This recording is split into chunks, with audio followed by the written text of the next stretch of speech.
everybody, and welcome to my new channel, Let's Talk Sustainability. So I came up with this YouTube idea just because I really like researching and I really like the environment. Enjoy my nice little buffalo. I love buffaloes. But anyways, so it's just a fun little thing. So keep on listening if you also enjoy talking about sustainability, or if you want to learn more about solar panels, how you can install them, what the cost of installing them is, and what you will save over 20 years of having solar panels.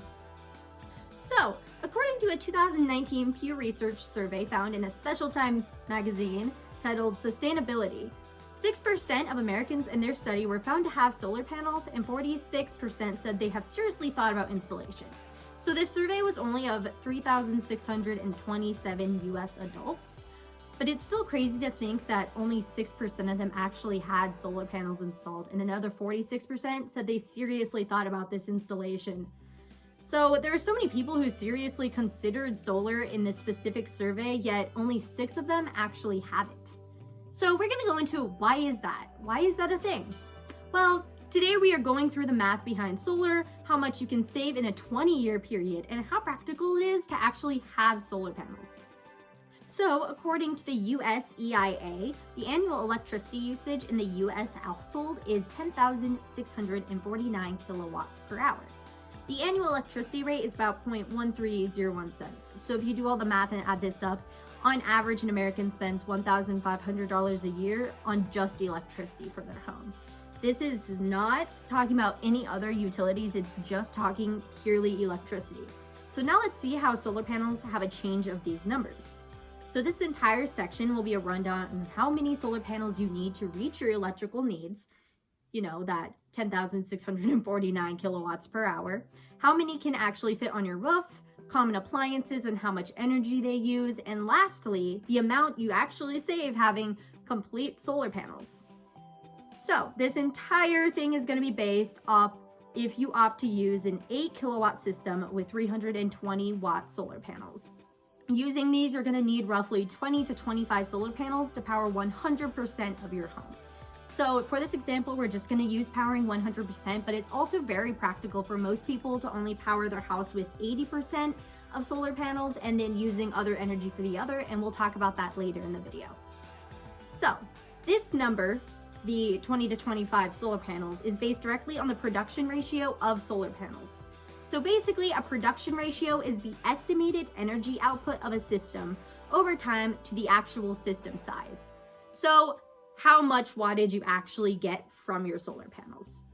So the production ratio is almost never going to be a 1-to-1 ratio. This ratio relies on the amount of sunlight your system gets. So basically your geography, where you're at. So an average production ratio is about 1.3 to 1.6. So we're going to be using both of these numbers because they're both the averages, the lower one, which is 1.3, and the higher one, which is 1.6. So now that we have some definitions and numbers to go with those definitions, all we have to do is plug all of it into a very simple formula, which I will put right here for you.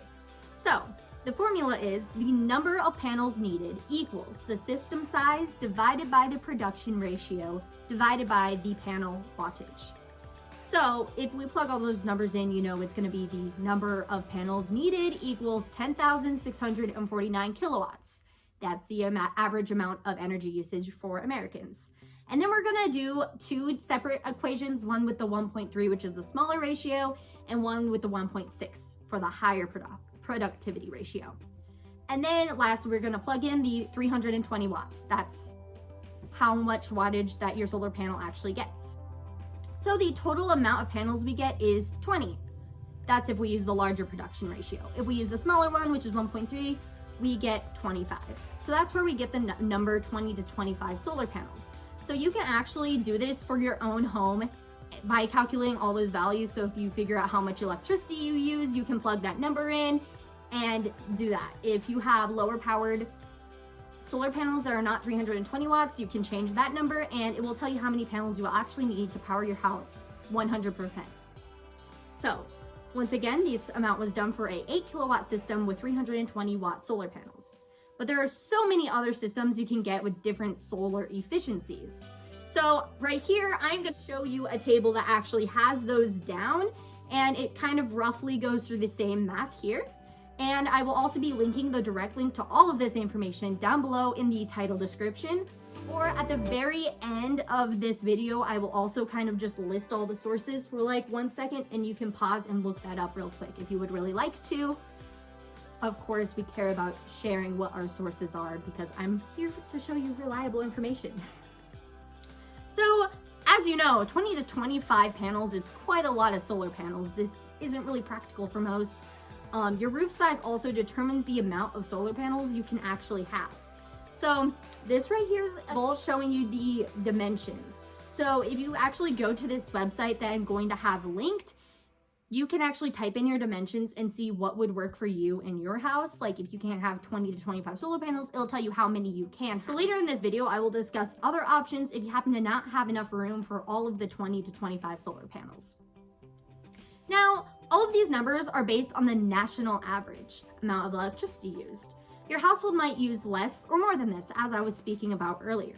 So in this snapshot, we can see common appliances and solar panels needed to power them, right here. So there are many ways to calculate your electricity needs. They make devices that will tell you how much a certain appliance actually uses for electricity. And another factor that plays into electricity usage is vampire power. This is power used just from having an appliance plugged in, but not in use. So for example, having your TV plugged in, but having it off all day. It still uses energy and it can actually really put a strain on your electricity bill. And that's basically what vampire power is. If you'd like a video that goes more in depth about vampire power, it's actually pretty interesting. Let me know in the comments section below. And I also think it would be fun to do a calculation of my electricity and document it just so you guys can see how much the average American uses in electricity. And maybe we could also see how much we use just from having our appliances turned off but still plugged in. So lastly, just for this last section, I want to show a snapshot of solar prices. So that will be right here. As you can see, they're very expensive, but I will go into now the savings actually associated with them, because if you just take a second to think about if you have these for more than a year, you actually save, up to dozens of thousands of dollars. So this table, just how much you can save in 20 years just from switching to solar panels, just for your electricity. I don't think most Americans know how much electricity costs and how much you can save from renewable energy sources. Like, it's crazy. The most you can save is like $20,000 in a 20-year period. Like, absolutely crazy. Also, according to Evergreen Solar, a National Council for Solar Growth, you will save roughly $700 a year, and your entire system will be paid off in an average of 5 years. So solar panels are a great investment, not just for the environment, but for your pocket, which is what this entire video is about. So now we're going to speak about the cost of panels and installation, because as I talked about, it's quite hefty cost, even though it does pay for itself after 5 years. So I already mentioned some of the savings, but I haven't gone into much detail on the cost and installation of the solar panels. So a 5 kilowatt system costs about $15,000 to $25,000. And the 8 kilowatt system, which we used earlier as an example, is about $29,000.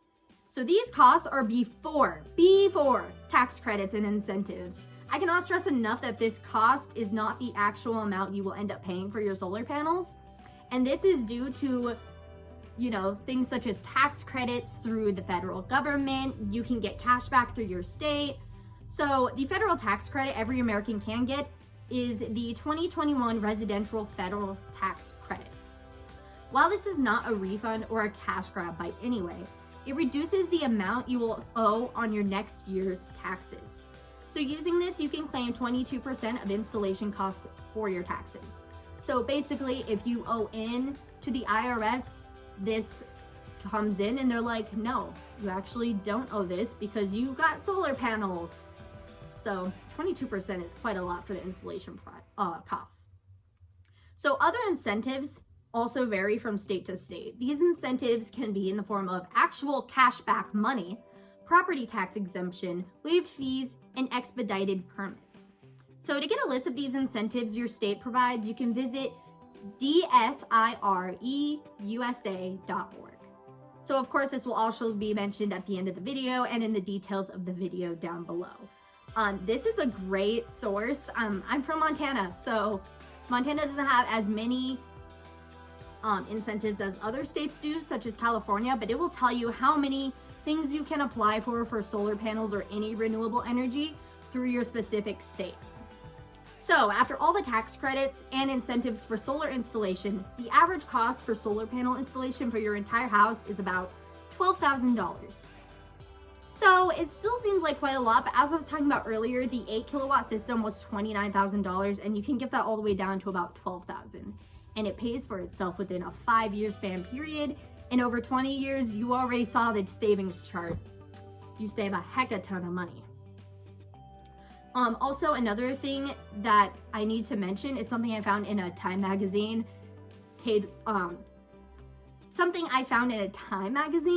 So some local companies might actually install your solar panels for free if you agree to let them recoup their costs from state and federal incentive programs.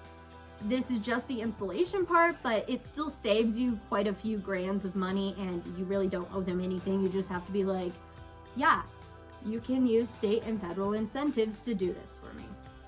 I would look into your state or local electricity providers and see if they provide any programs like that.